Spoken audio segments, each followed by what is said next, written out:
nang ipinag-utos ni Pangulong Vladimir Putin ng Russia ang pagsalakay sa Ukraine noong 2022. Inasahan niyang lalawak ang kanyang kapangyarihan at impluensya. Sabi ng ilan, umaasa siyang muling buuin ang Soviet Union dahan-dahan, simula sa Ukraine, bago lumipat sa iba pang mga teritoryo. Itinuring niya ang sarili bilang pinakamataas na pinuno, hindi lang sa Russia, kundi pati sa ibang bansa. Ngayon, 4 na taon na ang lumipas, pero kabaligtaran ang nangyayari. Lubusang nabigo si Putin na sakupin ang Ukraine at nagsisimula na rin siyang mawalan ng kontrol sa ilang rehiyon ng Russia. Umuulit ang kasaysayan. Katulad ng pagbagsak ng Soviet Union, nararanasan na rin ng Russia ang parehong kapalaran. May malinaw na palatandaan ng separatismo. Walang sino man ang nakahula nito, ilang taon lang ang nakalipas. Noong nagsimula pa lang ang digmaan, noon tila matatag at nagkakaisa ang Russia at lubos ang kapangyarihan at impluensya ni Putin. Ang populasyon ng Russia sa malaking bahagi ay sumuporta rin sa tinatawag na espesyal na operasyong militar noong mga unang araw nito. Marami ang nalinlang ng propaganda ng Kremlin sa telebisyon at dyaryo. Bagamat may ilang tumutol, at marami ang lumabas sa kalsada upang tutulan ang pananakop, malaking bahagi ng populasyon ay sumang-ayon na lang, nanatiling walang pakialam sa mga pangyayari o maging voluntaryong sumama pa sa harapan upang lumaban mismo. Nagbago na talaga ang pananaw ng mga tao habang tumatagal ang panahon. Ipinakita ng kamakailang Levada Center survey sa Russia kung gaano kasawa at pagod ang mga tao sa digmaan. Mga 2/3 ng mga tinanong, o 66% kung eksakto, ang nagsabing mas gusto na nilang magkaroon ng negosasyon para sa kapayapaan kaysa ipagpatuloy pa ang labanan. Sa ilang grupo, 74% ng kababaihan at 80% ng mga 24 pababa ang mas mataas ang porsyento. Gusto nilang magkaroon agad ng tigil putukan o kasunduan sa kapayapaan. 27% lang ng mga Ruso ang nagsasabing dapat ituloy ang labanan. Ibinunyag ng survey ang alam na natin. Umabot na sa Russia ang digmaang ito noon pa. Maraming Ruso ang pwedeng magbulag-bulagan at huwag mag-alala sa nangyayari sa Ukraine dahil daan-daang o libu-libong milya ang layo nito sa kanila. Hindi nila nakita o naramdaman ang epekto nito sa personal na antas noong mga unang yugto. Kaya hindi nila kailangang pag-isipan ang nangyayari o bumuo ng matibay na opinyon tungkol dito sa kahit anong paraan. Sa bansa kung saan mahirap ang buhay, mataas ang gastusin at mababa ang kalidad ng pamumuhay, marami ng problema ang mga tao na kailangang intindihin. Sa paglipas ng panahon, gayunpaman, ginawa ng Ukraina ang kinakailangan para makita ng mga Ruso ang tunay na kalagayan ng digmaang ito para sa kanilang sarili. Bukod sa pagsalakay sa hangganan ng Rusya gaya ng Kursk Offensive, noong 2024 nagsagawa rin ang puwersa ng Kyiv ng malalayong atake sa mga paliparan, oil refinery, command post, imbakan ng bala, at iba pang mahalagang pasilidad ng militar sa iba't ibang rehiyon ng Rusya. Madalas nang nasasaksihan at naibibidyo ng mga karaniwang Ruso ang mga pag-atake ng drone ng Ukraina na lumilipad sa itaas papuntang mga target gaya ng pipeline, tangke ng langis, o ari-ari ang militar ng Rusya.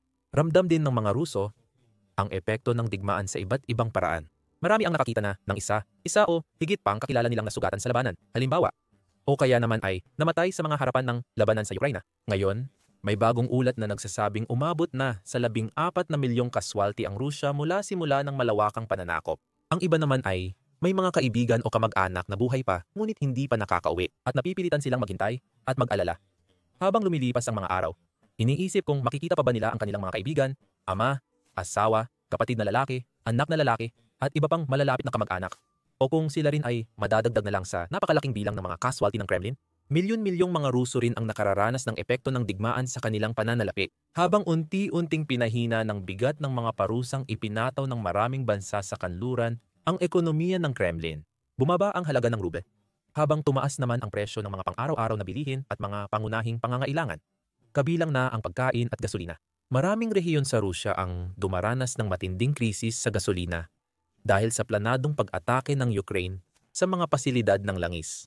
Dahil dito, daan-daang gasolinahan ang nagsara dahil wala na silang pagpipilian. May ilan ding nagpatupad ng mahigpit na limitasyon sa dami ng gasolina bawat customer, kahit sa mga hindi nawalan ng mahal sa buhay o direktang naapektuhan ng digmaan. hindi pa rin maikakaila na pinapahirap pa rin nito ang kanilang buhay. Dahil ang perang kinikita at iniipon nila ay mas mababa na ang halaga kaysa dati. At napakaraming personal na kalayaan, mula sa kalayaan sa paglalakbay hanggang sa kalayaan sa pagsasalita, ay nililimitahan ng Kremlin. Ayon sa survey, 58% ng mga sumagot ay nagsabing naapektuhan ng espesyal na operasyong militar ang kanilang buhay o pamilya. At 22% ang labis na naapektuhan. Sa ilang rehiyon ng Rusya, ang mga galit at frustradong tao ay hindi lang basta nakaupo at naaawa sa sarili. Aktibo na silang nagsisimulang kumilos. Nangunguna sa mga panawagan para sa isang uri ng rebelyon o kilusan upang ihiwalay ang kanilang sarili at ang kanilang mga lupain mula sa natitirang bahagi ng Rusya upang tuluyang putulin ang ugnayan sa Kremlin. Isa sa mga rehiyong nagkakaroon nito ay ang Republika ng Sakha o Yakutia. Ang Republika ng Sakha, ang pinakamalaking federal na subyekto ng Rusya at pinakamalaking dibisyon sa mundo, na may lawak na higit 3 milyong kilometro kwadrado. Saklaw nito ang malawak na bahagi ng malayong silangang federal na distrito ng Rusya, at dito matatagpuan ang lungsod ng Yakutsk, na kilala sa buong mundo bilang may hawak ng record bilang pinakamalamig na pangunahing lungsod sa planeta. Dating tirahan ng mga kakatutubo at migrante, sinakop ng Rusya ang rehiyon noong ika-17 siglo. Laging may namamayaning hinanakit sa bahaging ito ng Rusya. Dahil marami sa mga tao rito ang galit sa kung paano tinrato ng mga nasa kapangyarihan sa Moscow ang kanilang lupain. Malinaw na alam ito ni Putin.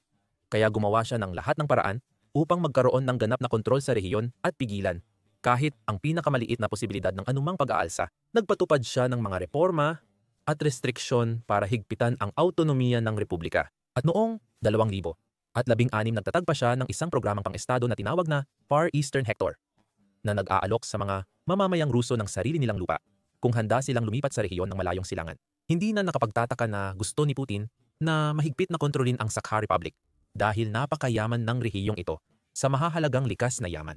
Dito matatagpuan ang Mir Mine, isa sa pinakamalaki at pinakamalalim na open pit na minahan ng diamante sa mundo, na nadiskubre noong 1955.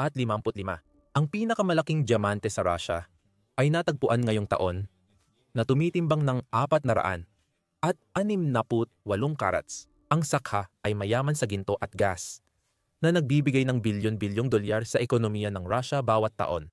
Sa kabila ng katotohanan na marami sa mga tao rito ay kabilang sa pinakamahihirap sa bansa, nahihirapan silang mabuhay sa mga payak na tirahan at salat na kalagayan. Mas marami ang namatay at lumaban mula sa bahaging ito ng Russia sa digmaan laban sa Ukraine kaysa sa mas mayayamang rehiyon. Halos 40 beses mas maraming Yakut ang namatay at nasugatan sa Ukraine kaysa sa mga sundalo mula sa distrito ng Moscow. Ipinapakita nito ang matinding hindi pagkakapantay-pantay sa hukbo ni Putin. Maraming tao mula sa mahihirap at napapabayaan na lugar ang napipilitang lumaban. Ang mga taga-mayayamang lugar ay may pribilehiyong manatili sa bahay at magpatuloy sa marangyang pamumuhay at mataas na sahod. Dahil sa matagal na kapabayaan at paulit-ulit na pagsubok, tila naging parang baril na handang sumabog ang rehiyon ng Sakha sa Rusya. Isang mitya na lang ang hinihintay para magliyab ang lahat. Mukhang ang digmaan sa Ukraine ang posibleng mitya ng pagsabog sa buong rehiyon. Kasama si Alexander Ivanov. Ivanov, isang lokal na miyembro ng parlamento, na kamakailan ay lantaran ng talakayin ang paghihiwalay ng rehiyon mula sa Rusya. Noong Setyembre, hinikayat ni Ivanov ang pagkakaisa ng mga katutubong mamamayan na biktima ng kolonisasyon ng Rusya. Direkta niyang hinikayat ang mga Tatar, Sakha, Kumyk, Avar, Mari, at iba pa na magkaisa laban sa Kremlin. Matapang niyang sinabi, iisa ang ating kaaway. Ang mga kolonisador ng Moscow, hindi tayo magkaaway. Hindi dapat payagan ang alitan sa pagitan ng mga republika at mga katutubong mamamayan. Ito mismo ang gusto ng Moscow. Ito ang batayan ng kanilang kolonyal na kapangyarihan. Hinimok pa ng miyembro ng parlamento ang pagkakaroon ng diwan ng pagkakaisa sa pagitan ng iba't ibang tao at kultura sa silangang bahagi ng Russia. Hinimok niya silang kalimutan ang mga nakaraan nilang pagkakaiba gaya ng relihiyon, pinagmulan at heograpya at magkaisa laban sa iisang kaaway. Binanggit din ni Ivanov ang mga kamakailang malawakang protesta sa Republika ng Altai sa Russia, kung saan libu-libong tao ang lumabas sa kalsada upang iparinig ang kanilang mga boses. Sa rehiyong ito, sinusubukan ni Putin at mga kasabwat sa Kremlin na ipataw ang kontrol. Nagsimula ng mga legal na reforma at pagbabago sa konstitusyon na nag-aalis ng lokal na pamahalaan sa republika. Inaalis ang kapangyarihan mula sa mga katutubong mamamayan na matagal nang naninirahan doon at inililipat ito sa mga mas mataas na opisyal na tapat sa layunin ng Kremlin. Lumalakas din ang pangamba na maaring may mas pangmatagalang layunin ang Kremlin na pagsamahin ang Republika ng Altai sa kalapit na rehiyon ng Altai Krai, na mag-aalis pa lalo ng kontrol at autonomiya mula sa mga mamamayan ng Altai. Dahil dito, may ilang malalaking kilos protesta sa maliit at hindi mataong rehiyon noong 2025. Pinangunahan ito ng 39 anyos na si Aruna Arna, aktivista, mamamahayag, at pinuno ng konseho ng mga residente ng Organisasyon ng Republika ng Altai.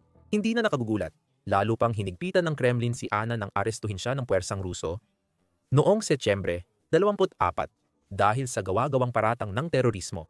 Kahit nakakulong si Ana, posibleng magpatuloy ang kilusang pinangunahan niya. Hindi kayang burahin ng Kremlin ang galit, takot, at pagkadismaya ng tao sa isang mahikalang. Sa Republika ng Sakha, hinikayat ni Alexander Ivanov ang mga lokal at kalapit na rehiyon na magpakatatag at humugot ng inspirasyon sa nangyari sa Altai at hamunin ang autoridad ng Moscow. Sa wakas, may mga tumugon na sa panawagan. At maraming mandirigma sa rehiyon ang sumali sa digmaan laban sa Russia sa Ukraine.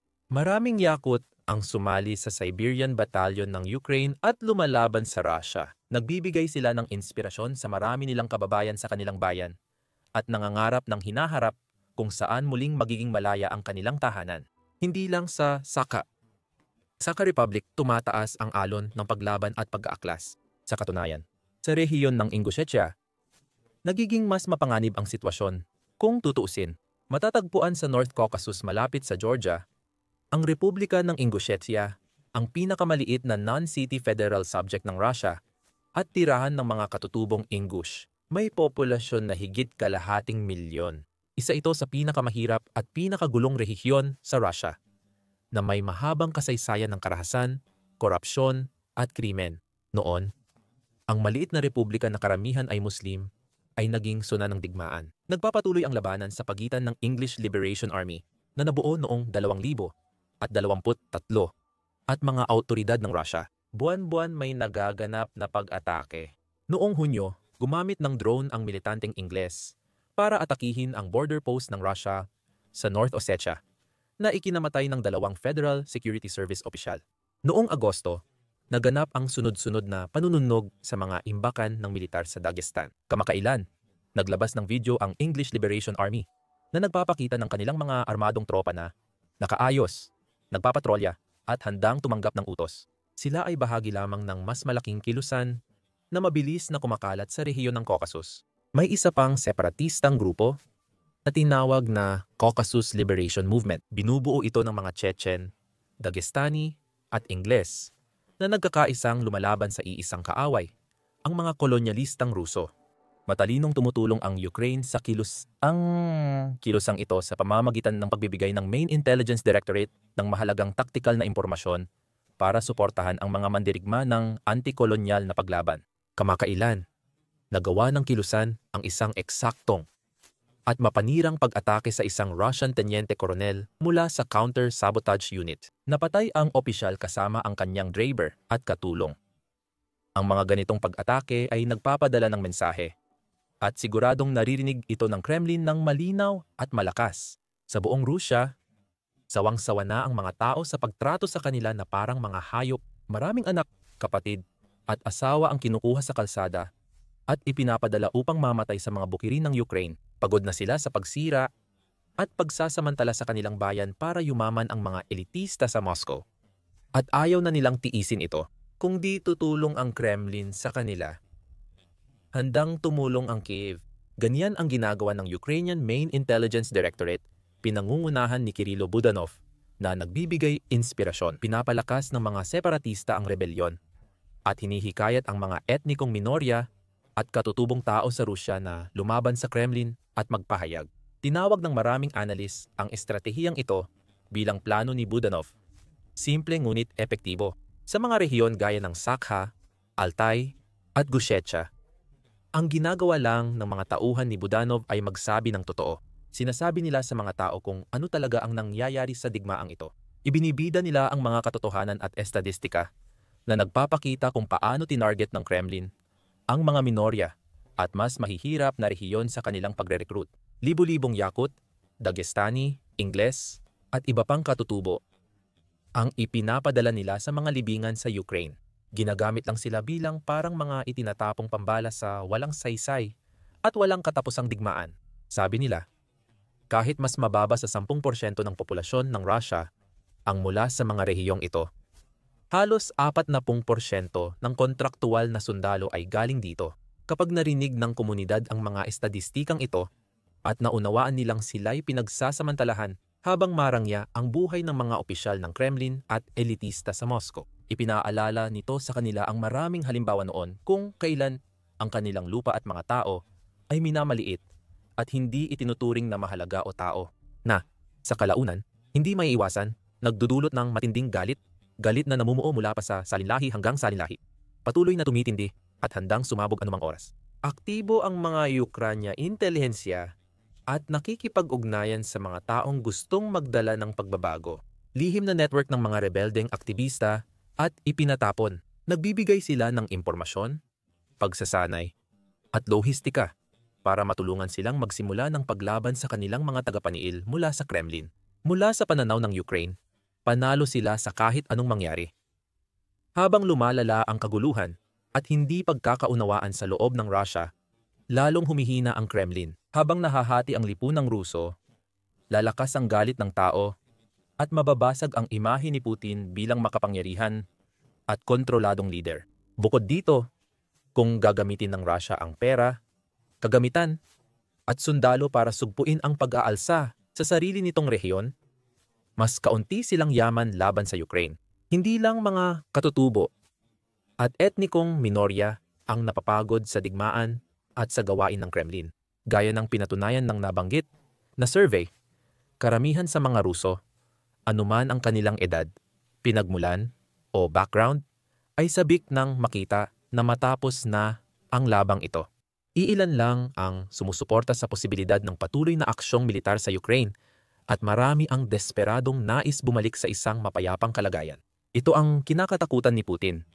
Kaya pinilit niyang panatilihin ang suporta ng mga tao sa digmaan sa Ukraine. Isa sa mga dahilan kaya niya iginigiit na tawagin itong espesyal na operasyong militar ay dahil iba ito sa kahulugan ng salitang digmaan. Ginamit din niya ang mga karaniwang taktika niya, pagpapakalat ng kasinungalingan at propaganda, pagtatago at pagbaluktot ng katotohanan para magpakita ng maling larawan ng digmaan at halaga nito. Hinigpitan pa niya ang pag-access sa maraming online na balita at sikat na site gaya ng YouTube upang gawing pinakamahirap para sa mga karaniwang Ruso na malaman ang totoong nangyayari sa Ukraine. Unti-unting nabubunyag at nawawala ang lahat ng pinaghihirapan ni Putin. Maging mga katutubo sa Altay na nagdadalamhati sa pagkawala ng mahal sa Ukraine o mamamayan ng malalaking lungsod gaya ng Nizhny Novgorod, malaking bahagi ng sahod ay napupunta lang sa gasolina ng sasakyan.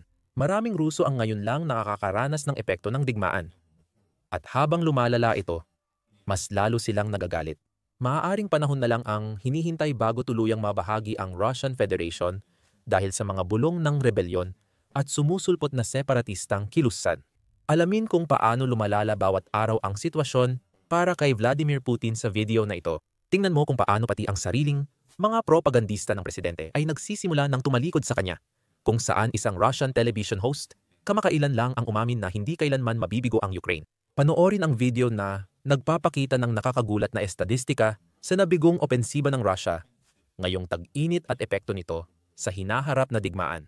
Kung hindi mo pa nagagawa, siguraduhin mong mag-subscribe din sa aming pinagkakatiwalaang channel para manatili kang may alam at mulat sa lahat ng nangyayari sa Ukraine, Russia, at iba pang mga bansa sa buong mundo.